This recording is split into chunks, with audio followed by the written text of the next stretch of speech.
Like and subscribe in the next 3 seconds to have good luck for the rest of your life.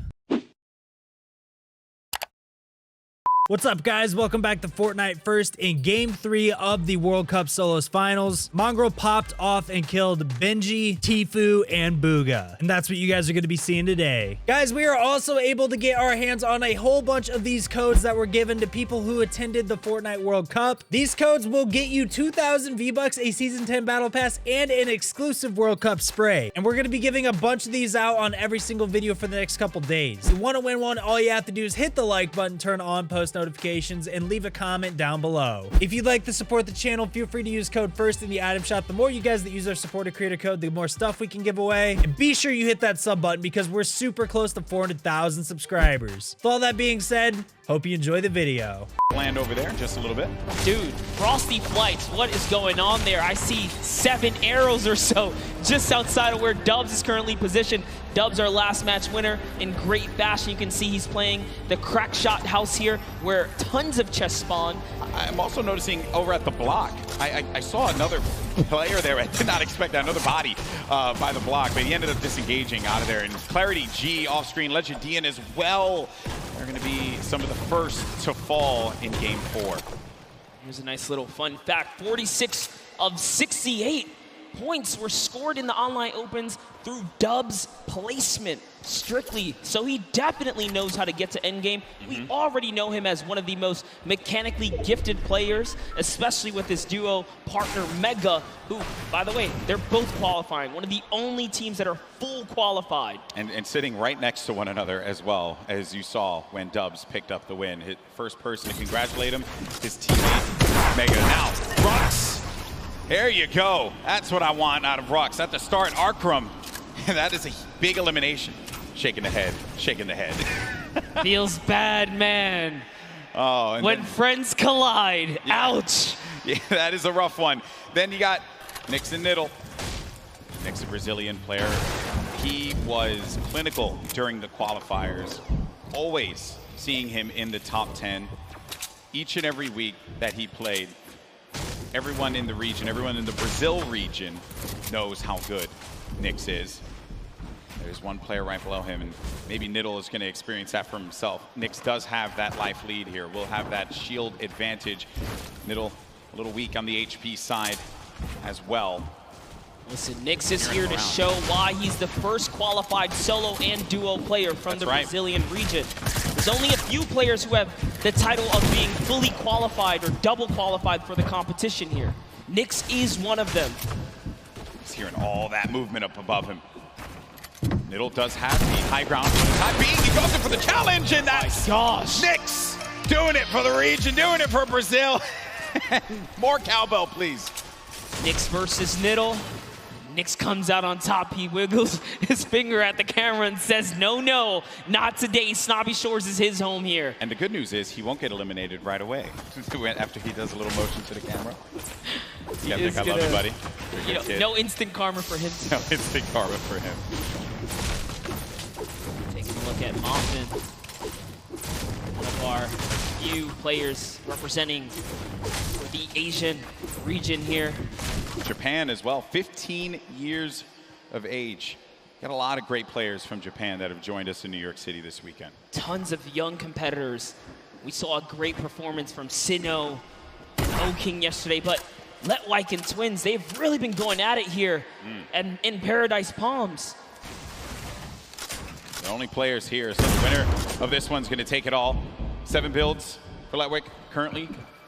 HP, little dire. Twins also going to be in a rough spot too, and then won't get an opportunity to be able to pop that big potion there unless he goes for it. Okay, he's making it happen. He's going for the big potion pop, and he does get it. That's going to give him a slight advantage in this fight. The difference was no hesitation here as Letwike is going back in it, even with the health disadvantage here. Oh, that shield's going to be gone out of that one monster. Let does go up above him, and no! Twins got caught looking, and that's Let who will benefit with that Chug Jug. I'll tell you this, so much confidence. Confidence is key when it comes down to these PvP battles. He just went all the way. He was committed, and he was, you know, hell-bent on getting the win there. But Ghost East, so we haven't seen any Shifty Shafts action all weekend long. Good to see Ghost Issa here on the main stage, as he deserves as much love as anyone else. What's he gonna do? How's he gonna represent for himself and his fans? It's a battle, cross-regional battle here between Moffin and Issa. Moffin from Japan, putting this region on the map, perhaps. Issa, well-known player in the space. He's been at this for quite a while. Off screen, you just saw King's name in the action feed against Teak. Another shot, actually. Issa getting third-partied, and sometimes when you're in these fights, you just don't expect when another player, they're gonna hear the gunfire, so they're gonna try and push the fight, maybe get an advantage out of it. And it's Mega. Mega marches on in and gets the better of Issa. Now it's gonna have to deal with Moffin. Does not have that floor quite yet. Moffin's holding it down. Does he get the hack through? Moffin goes in for the fight, but that's gonna be another one. Number 2 for the Mega Man. We wanted some Shifty Shafts action, and we got it right there. They are just unfortunately in the warpath of Mega. He lands right outside of this area. Good on him to rotate through here and catch him off guard. Here's a nice little replay from That was Teak. That was King the taking out Teak. Yeah, the King elimination on Teak. Huge for him. All right, Unknown Army. We touched up on him in his past earlier today. At one point, he was actually somewhat shunned out of the competitive discourse for being too aggressive. Little did he know that was the perfect way to find himself here at the World Cup stage, because it was all about pushing players and getting eliminations. Everyone has their opinion and strong opinions on within the competitive community. I'll tell you this, he came right back as being everyone's, favorite friend all of a sudden. That's good, that's good. Obviously, it's, this is a competitive game that is still continuing to evolve and grow. Players, trying to learn one another's personalities and stuff. I understand we do have a replay, though, from one of the other eliminations that had happened earlier on. This is Pika. Look at this, Pika jumping forward, finds one in front. That's the third party, and this player now having to look at Pika, but that was nasty. Pika made him pay. Pika ordered a quick 2-piece chicken nugget, and Aqua was a part of it. That's so unfortunate. Aqua's really been struggling so far in the solo competition, but I'm sure it's a breeze for him now, being that he had such a huge day yesterday. But jumping in with Zayt here. Right now, Aqua's playing with house money. That's what we like to say. Huge performance from Zayt yesterday, but unfortunately for him, not going to be the case in Game 4. Hood J, his first elimination is on to one of Fortnite's greats, Zayt. But the fight continues against Dracons. It's an artillery strike right here, and Dracons is going to have to back up here. So Hood J is going to get a moment of peace because he's in the lowest level. He doesn't have to worry too much. Dracons trying to axe his way through the middle, and he's a ton of loot right there. That's his loot, respectively, if he can snatch it really quickly, but no, he's more focused on this battle right now. And sets up a cone as well. And Dracons, from the Brazilian region, so there's just aggression. That's what they do. They'll go after the fights, and they want to get in your face. They don't care. They don't care what region you're from. Absolutely loving the rhythm right now. He's really messing with the cadence of his axes, but he's going to get punished. And now he's the one who's on the defense right here as he backs up and takes the defensive stance to go ahead and heal. Doesn't have any shields, no minis, unlike Hood J, who has 2 more remaining. As well as some bandages. Allow him to bounce back. He's got all the mats now, Golden Boy. Yeah, he's got everything to work with. Sometimes you got to go and just farm up, pick up as much as you can, or maybe even disengage from a fight. It may not be worth it. It's okay to disengage. Play the safe game. There's no reason that you got to get aggressive, get in their face. We understand that is what the region likes to do, but in this instance, hey, you're playing for the long game. Yeah, and I talked with Macwood and Calculator in the Players Lounge for a while, and I asked him, what do you do if someone disengages? Do you respect a good disengage? And he says, it depends, If both of you guys are in a weird situation, they'll give it up. There's no reason for you to go for a fight that you're just not comfortable with. Crew, though, he's looking for a fight right now. Has his player playing a little defense, but he ends up getting tagged, and now it's going to be him on the back foot. Has to take a moment, pop a mini. That was a best-case scenario for him because he still has a full whites here. He did not lose normal health points. It was just his shield that was ripped off there. 2 quality players right now scrambling against one another. Pika gets rid of the trees so that You can get above. You also get a little bit more resources out of this, perhaps. It's right front. Oh, man. Played around the corner there. And then Pika, he just had that brief moment to move away. Saw him move ever so slightly down low. Just saw the tip of his head. This is an intense battle. Pika versus Crew. Crew, a double qualified competitor here. Didn't play in the duos competition yesterday. And of the two, he's the one who just goes in. He's not the IGL. Let's see how he can handle himself here when just playing solos now. And he's in the zone. He's found himself in the zone. Yeah, they're going to get ticked for one in the zone, and they're pretty far from it. He doesn't want to play off that camera angle, but he's going to chuck a brilliant grenade right there. It's going to open up the box. Now you're inside of the Storm Monster. What do? You're engaging in this fight. You're losing health little by little. What's the play now? Oh no! Got the med kit, but he couldn't connect. The play was just to go for it. Pika gets the better, but he's going to continue to tick for health. Does have a launch pad though. Can fly back. He's really far from the safe zone. I just gotta say, that was Crew's game to win. He managed to turn it around and get that right camera dominant angle back, and he could have had it at that moment, but Pika's prime positioning put him over the ramp. He lost sight of him, and he let his guard down. He got punished for it. And this is from Pika's perspective and how he got the better of Crew with the burst SMG, the weapon that I happen to favor quite a bit. I like it, although I do like to set myself up for failure sometimes, so I'll pick up the burst SMG. It won't really end that well for me, but for these players here, they know how to take advantage of each item in Fortnite. They're so good at really working with what's in front of them. Now the format, as we mentioned before, we're pretty far from it, okay? So when you get to 25th place, that's when the placement points start to tick, but each elimination is gonna give a crucial point. These have been some low point games. If you watch the online qualifiers wondering, man, we're seeing players getting 60, 70, 80 points, even 100 in some instances. Those are the online qualifiers, a different format. These are the best players in the world going against one another. The gameplay is going to slow down just a little bit as they all fight for the positioning. Yeah, this is definitely that time in the game when everyone kind of positions up and the heavy congestion begins, but King doesn't care about that because he's King. He's looking for a fight in arguably the worst zone to fight in, approaching zone 4 and 5 here. He's a savage. He's a savage.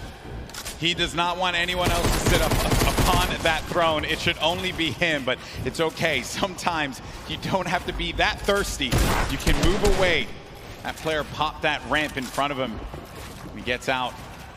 And look at this, look at that. That was so brilliant. He changes his angle there. He says, you know, I'm not going to use this side. I'm going to go around and start collapsing in on you, just losing or pushing that player out in uncomfortable ways.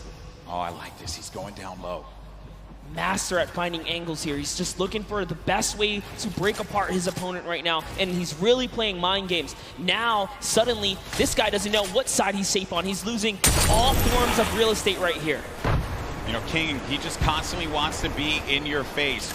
He's done it in each game that has happened, and he always seems to just know where everyone is. Like that is a trait that you know, a lot of the players that are up here, they do have it, but in this South American region like this, where there have been obviously not a lot of players coming out of this for this particular tournament, I think King has put this region on the map without a doubt.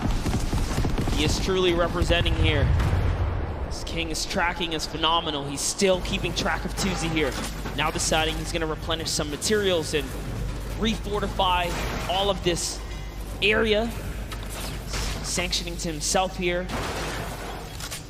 This is why he's in the running in the top 10 here.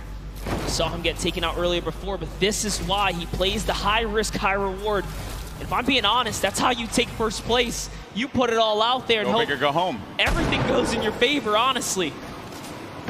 Go big or go home. King up above, fight over on the mountain there. Tuzi's next to him, as well as Keenstar. And King, he's gone. He's flying over to the next target here. He just doesn't stop. Into another box fight he goes. And now he's going to reposition here and set up for the prime push. This is ridiculous. Look, he's still going. He does not care, people. King wants to jump into your box. It's his box now! Oh, what a beast! What a beast! He's not here to play. Laser's gonna go down. King. Bow down. We thought BUGHA was one of the best box fighters. Hold up, it's time to do some reviews here, because King is putting himself on the map here. All I want, BUGHA, if you're listening, I just want you to do a VOD review of King, okay? Get us a VOD review, please. Hopefully we can just agree on that. Wild stuff, man. Gets the window, boom, right to the face. Right to the kisser. He's already looking.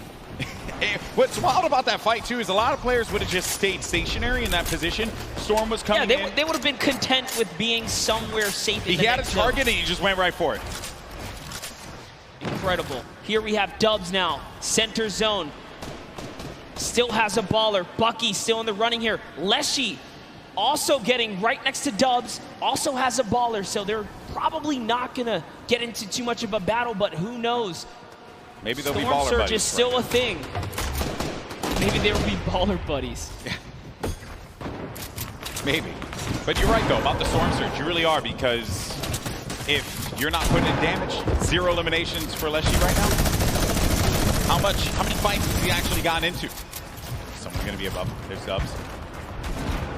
Minigun. That minigun goes right through your builds. Very powerful against structures.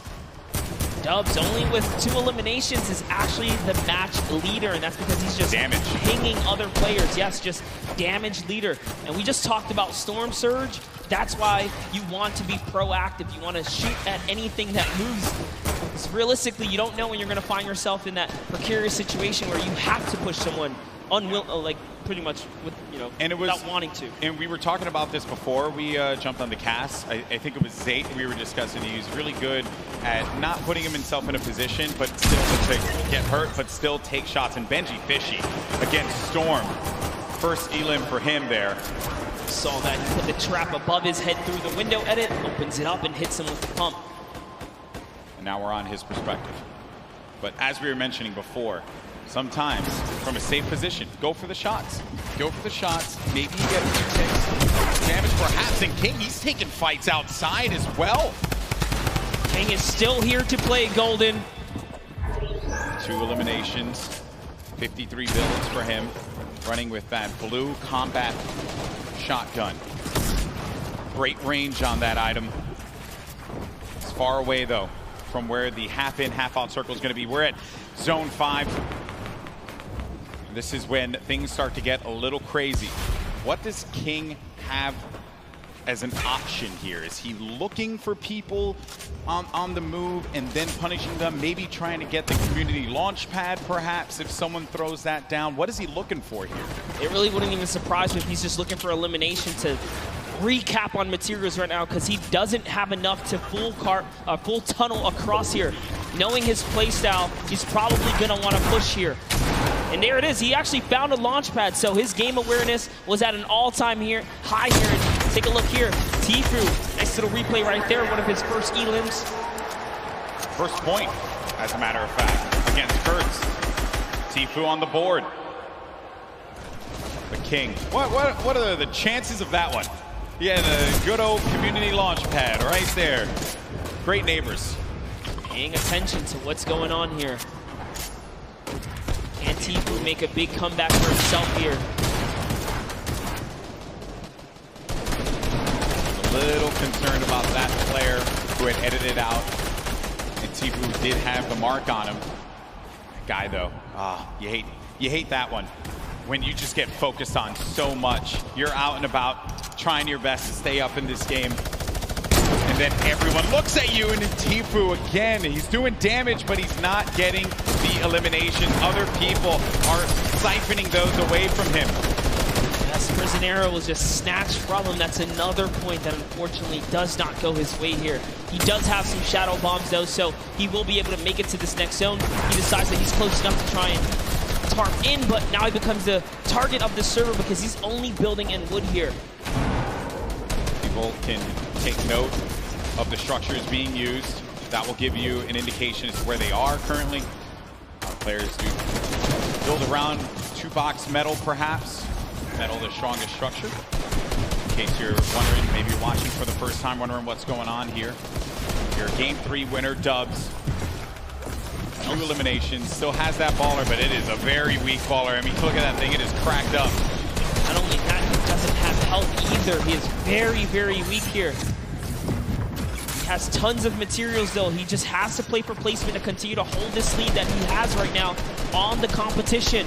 King gets taken out by Mongraal, unfortunately, right there, and BUGHA is still in the running here as he catches Flexi, and the kill feed is lighting up right now as players are dropping, and we're approaching placement points finally here. We're getting very close to it, Monster. Once we hit 25th place, everyone's going to start to earn some points. Right at the side of your screen, 3 points for everyone still alive, but Dubs, and we mentioned it, that baller was in dire straits. It was not going to be able to survive another rotation, and neither was he with the HP that he had currently. Then the rotations, everyone's starting to move here. They have some shadow bombs. They're going to use those and get to the other side, get to the safe area, build around and protect themselves, and hope that they can continue to gain more placements as we take a look at the overhead. That's right. He was holding his breath because he needed to get that top 25. He didn't break it through in time. Everyone left in the game has already gotten placement points here, but you want to play for the next threshold. You want to continue to stay in this game here, as that's exactly what Tifue's doing with the Shadow Bomb, hopping around the builds here, trying to keep a low profile. Bizzle still in the running. One of the innovators when it comes down to tarping and pushing out with effective and clean builds. Just one of the greats of Fortnite altogether. On the side, I was looking at this fight between Ruxin and Riversand. Riversand went for high ground numerous times, and Tfue gets eliminated by Mongraal. And then Rux has high ground, as you see on your screen to the left. Then you have Bizzle, still very much in this one. Takamura with 4 eliminations and earning placement points as more players begin to fall. And we're coming down to the final moments, Monster. That's right, we are. And we're going to jump into Takamura's POV here because he has 4 eliminations, and he doesn't plan on stopping. Neither does Mongraal, because Mongraal catches BENJYFISHY as well. Taking a look here at Takamura, tarping out. He is going to fall down, and he's going to get shot a few times here. What's he going to do is he's going for the high ground. He sees an opportunity. It's his to take. Now jumping over with Mongraal, who's in the low ground. Drops another player right here. Is he going to be able to connect in full? Can he convert here? He does not. So many players are landing in front of Mongraal here. Coming down to the wire. Top 9 remaining. 1 in front of Mongraal. Does he get the elim? He manages to just get away by the skin of his teeth.